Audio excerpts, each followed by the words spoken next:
Act up.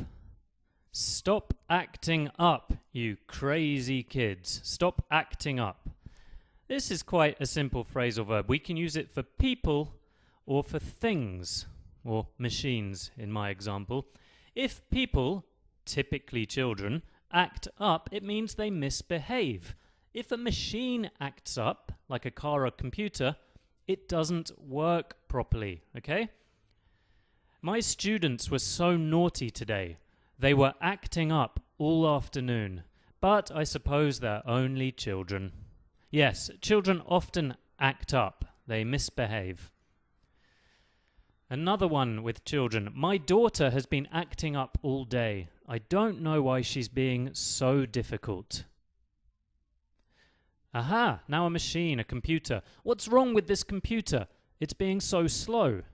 I don't know. It's been acting up all morning. Maybe you should restart it and see if that helps.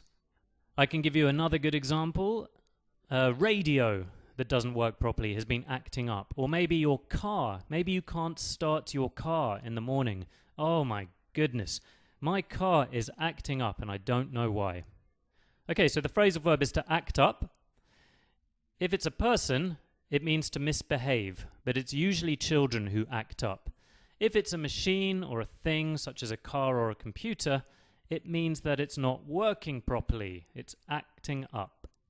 My students were so naughty today. They were acting up all afternoon. But I suppose they're only children.